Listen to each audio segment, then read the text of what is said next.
அனைவருக்கும் வணக்கம். எப்படி இருக்கீங்க? அ இன்னைக்கு நான் வந்து இலக்கியத்துலேருந்து எதுவும் பேசல. சும்மா ஜென்ரலா பேசலான்னு இருக்கேன். இன்னைக்கு வீட்டெல்லாம் சுத்தம் பண்ணி, தரையெல்லாம் துடைச்சதுனால கை வலிக்குது. வலது கை ரொம்ப வலிக்குது. இடது கை கொஞ்சம் கம்மியா இருக்கு. அதனால தெருநாய பத்தி நெறைய பேசியிருக்காங்க. இப்போ தெருநாய்களுக்கு வந்து அம் சாப்பாடு போடுறது, அது ஒரு நல்ல காரியம். அதெல்லாம் தாண்டி, ஒரு தெருநாயா வாழ்றது எவ்வளோ கஷ்டம் யோசித்து பாருங்க. எப்ப சாப்பாடு கிடைக்கும்னு தெரியாது. அதுக்கு உடம்பு சரியில்லன்னா, அப்படியே இந்த புண்ணோடவே கிடக்கும். எவ்வளோ கஷ்டம்.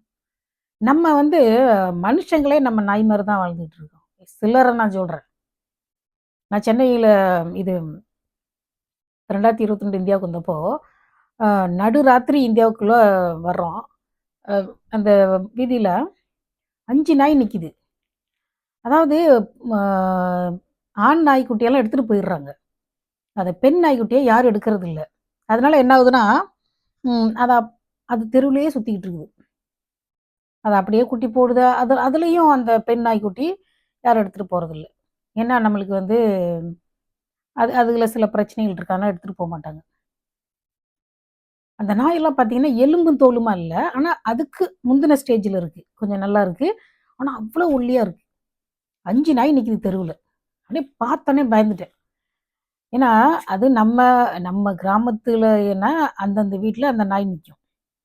அவங்க பார்த்தோனே நம்ம நம்ம ஊர்க்காரங்கன்னு சொல்லிட்டு சொல்லுவாங்க. "அமைதியா இரு" அப்படின்னு சொல்லுவாங்க. இது நமக்கு தெரியாத ஊரு. 5 நாய் நிக்குது.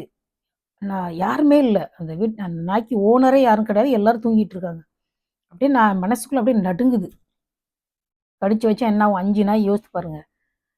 தெரு நாய் வந்து அதுக்கு சாப்பாடு தேவ, அது தூங்குற இடம் தேவ, மழை பெஞ்சா ஒதுங்குற இடம், தூங்குறதுக்கு இடம் தேவ. அது ஒரு கஷ்டத்துல இருக்கு. இப்ப நான் வந்து சாப்பாடு போடுறேன். அதாவது சாப்பாடு போடுறது நல்ல காரியம் தான். இப்ப எங்க யுனிவர்சிட்டில நான் வளர்த்த நாய் அன்பு இருக்கு இல்லையா? அதோட அம்மா, அப்பா 2 பேருமே அ 2 நாயுமே 2 பேருமே பாரதிதாசன் யுனிவர்சிட்டில அந்த காம்பவுண்டுல இருந்தது. இது சைக்கிள் நிறுத்துற இடத்துல. அதுக்கு என் ஃப்ரெண்ட் வந்து சாப்பாடு போடுவாங்க. அது வந்து அந்த யுனிவர்சிட்டிக்குள்ளேயே தான் இருக்கும். அதனால வந்து ஒரு பிரச்சனையும் கிடையாது. ரொம்ப சாதுவான நாய்ங்க. அது வந்து நடுராத்திரியில யாராவது தெரியாதவங்க வந்தாலாம் கடிக்க போறதில்ல. அது வேற. அது வேற. இப்போ இங்க இப்ப நம்ம தெருநாய்ன்னு சொல்றோம் இல்லையா? அது காட்டு நாய். தெரு நாய் இருக்கு பார்த்தீங்களா? அது கடிச்சு வைக்குது, அந்த நோய், இந்த நோய். அது என்னென்ன பாதிப்பு? ஒரு தடவ சைக்கிள்ல போனப்போ சைக்கிள்ல வந்து விழுந்துருச்சு. நல்ல வேளை பஸ் எதுவும் அந்த பஸ் போற ரோடு.